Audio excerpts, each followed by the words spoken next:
Akhir tahun ini, bank itu banyak melakukan promosi-promosi ya.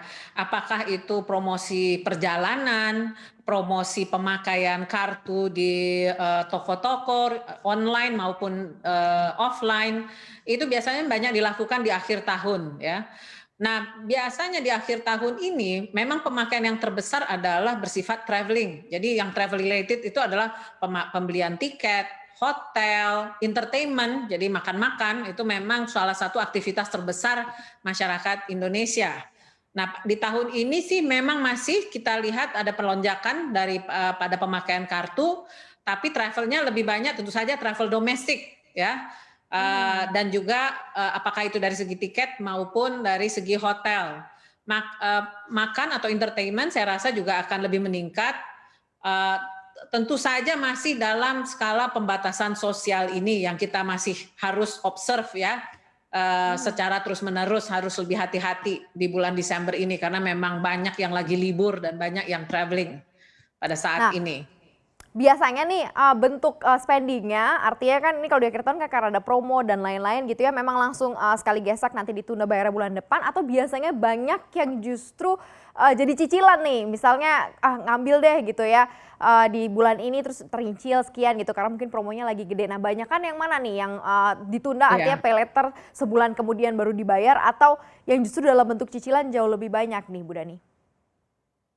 Kan memang kalau kartu kredit tuh, bagusnya tuh ada fleksibilitas dalam pembayaran. Jadi belanja hari ini, bayarnya baru bulan depan bisa secara penuh. Ada juga pemilihan membayar 5% daripada jumlah tagihan, itu suatu kelebihannya ya. Bisa juga meng-convert atau merubah, tagihan tersebut menjadi dalam bentuk installment.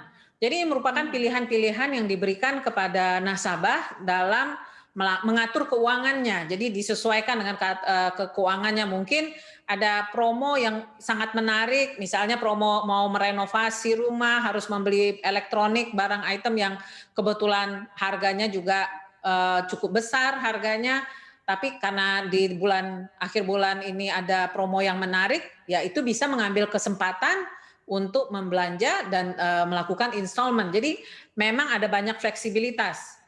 Rata-rata sih, sebagian besar tetap membayar secara penuh, tetapi banyak juga yang mengambil kesempatan di akhir tahun ini.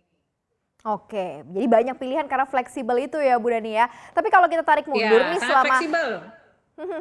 kalau kita tarik mundur selama setahun ini, lebih banyak memang masyarakat itu, spending untuk apa? Kalau tadi kan memang di akhir tahun karena banyak promo nih, dan kalau di sepanjang tahun ini kan memang, kita tahu kan konsumsi kita sangat-sangat, rendah, tertekan sekali begitu ya. Nah kalau dilihat dari, Ya. track historicalnya apa yang biasa dilakukan oleh, teman-teman pengguna kartu kredit di sepanjang tahun ini nih Bu Dani?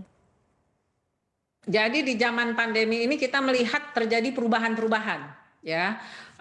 Kalau, setahun ini lebih banyak pemakaian di retail spending yang online. Jadi seperti pembelian mungkin baju atau, barang-barang yang, tiket size-nya kecil-kecil, itu banyak terjadi di tahun ini. Juga yang tentu saja yang tidak lupa adalah pemakaian di grocery atau pemakaian pembelian makanan atau supermarket dan mungkin karena banyak yang disuruh ditinggal di rumah ya, jadi Mhm. banyak juga yang beli, barang-barang yang mengenai home improvement tuh.